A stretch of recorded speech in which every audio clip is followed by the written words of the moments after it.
Switzerland tourist visa बहुत famous है और स्विट्ज़रलैंड के बहुत सारे रिफ्यूज़ल्स आते हैं।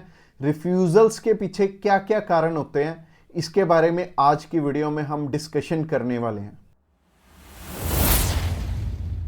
सब्सक्राइब कीजिए हमारे इस चैनल को और टूरिस्ट वीज़ा में आने वाले अपडेट्स के बारे में अप टू डेट रहिए।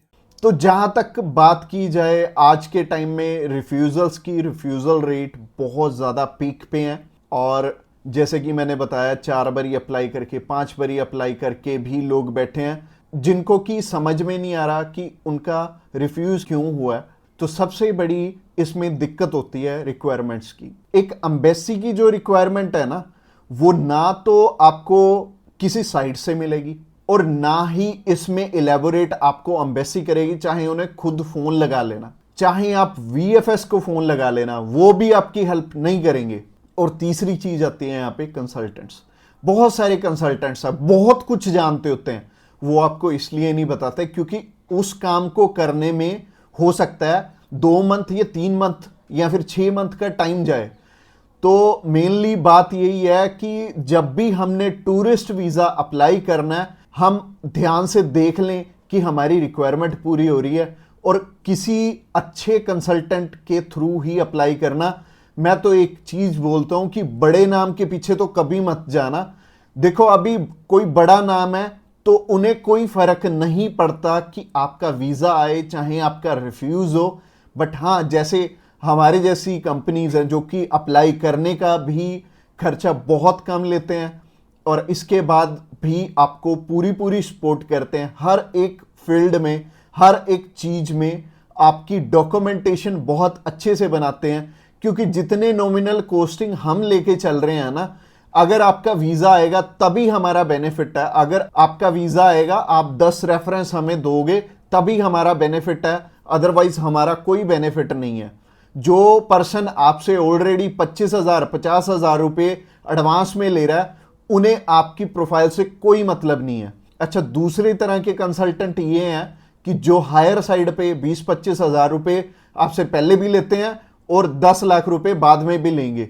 उन्हें भी आपकी प्रोफाइल से बहुत हद तक कोई मतलब नहीं है क्योंकि उन्होंने आपसे एडवांस ले लिया है और उन्हें यह फर्क नहीं पड़ता कि आपका वीजा आए या ना आए। वो अगर 10 केस अप्लाई करेंगे तो उसमें से एक वीजा तो वैसे ही आ जाता है, तो उनके 10 लाख रुपए तो वैसे ही बन गए।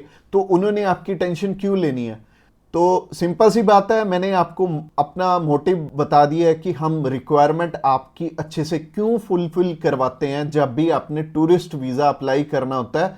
क्योंकि हमें आपसे बहुत कम पैसे मिलने हैं। अगर आपका वीजा नहीं आएगा, आपसे हमें रेफरेंस नहीं मिलेंगे, तो हमारा फायदा ही नहीं है इस काम में आने का। इसके अलावा पहला रीजन तो हो गया जो कि रिक्वायरमेंट के ऊपर है कि रिक्वायरमेंट अपनी बहुत अच्छे से समझ लेना और पूरी कर लेना, तभी वीजा अप्लाई करना। और दूसरा रीजन है कि आपके फाइनेंशियल डॉक्यूमेंट्स बहुत अच्छे से फुलफिल नहीं हुए होते।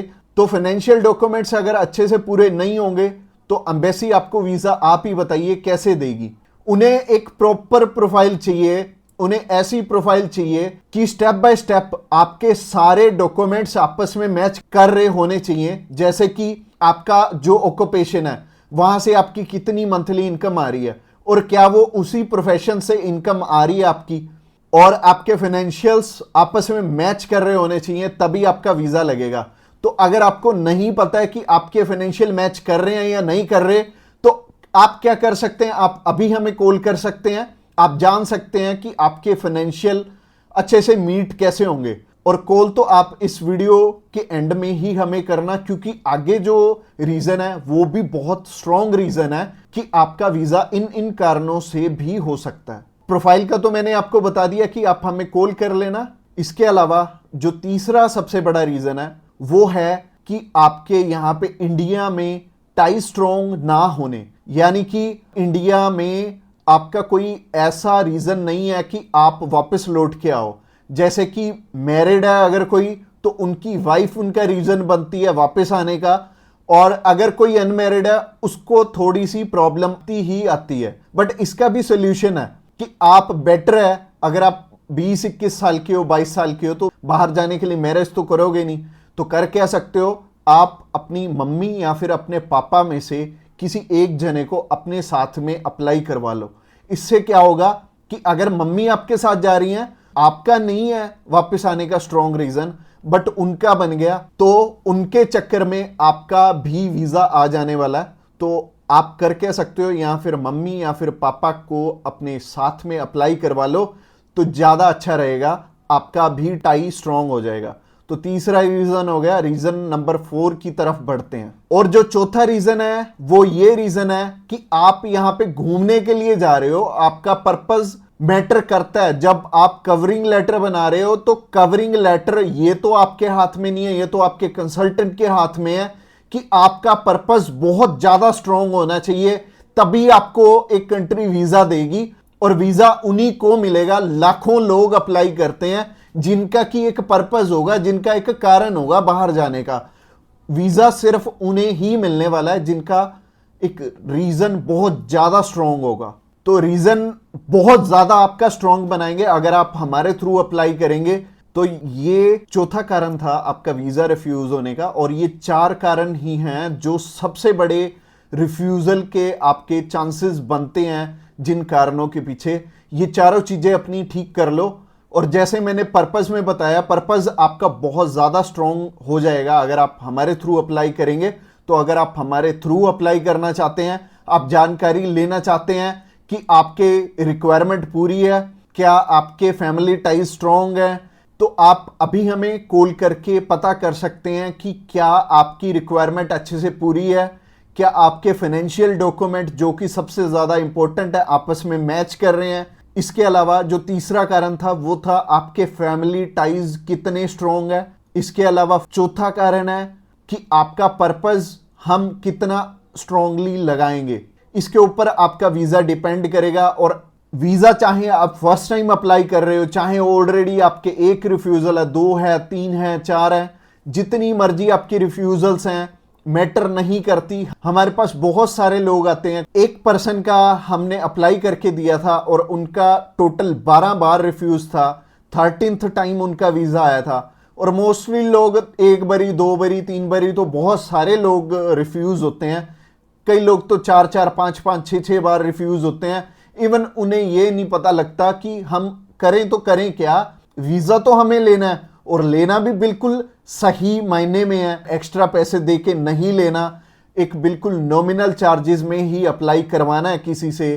तो उस कारण में वो ट्रैवल हिस्ट्री वाली साइड भी जाते हैं। तो ट्रैवल हिस्ट्री वाली साइड मैं तो बिल्कुल नहीं बोलूँगा कि आपको ट्रैवल हिस्ट्री बनानी चाहिए, क्योंकि इस टाइम एयर टिकट्स ही इतनी महंगी हैं कि अगर आप एक कंट्री में भी ट्रैवल करते हैं तो आपका 70 से 80 हज़ार रुपये लग जाते हैं। इसके अलावा अगर आप 3-4 कंट्रीज में ट्रैवल कर लिए तो आपके 3-4 लाख रुपए खराब हो जाने वाले हैं। और जैसे कि मैंने आपको पर्पस वाली वीडियो में बताया था, 15 से 16 हज़ार रुपये में आप हमारे थ्रू अप्लाई कर लेंगे और आप कम से कम 3 लाख रुपए में अपना 20 बारी अप्लाई कर पाओगे। तो ट्रैवल हिस्ट्री पे बिल्कुल भी पैसे मत लगाना। इसके अलावा अगर आप हमें अभी कॉल करना चाहते हो, कॉल कर सकते हो नीचे दिए गए नंबर पे। और इसके अलावा आप हमें व्हाट्सएप पे भी मैसेज कर सकते हो। व्हाट्सएप पे मैसेज करने के लिए डिस्क्रिप्शन बॉक्स में लिंक है, उस लिंक पे क्लिक करते ही आप हमें मैसेज सेंड कर पाएंगे और हम भी आपकी inquiry as soon as possible हम लेने वाले हैं।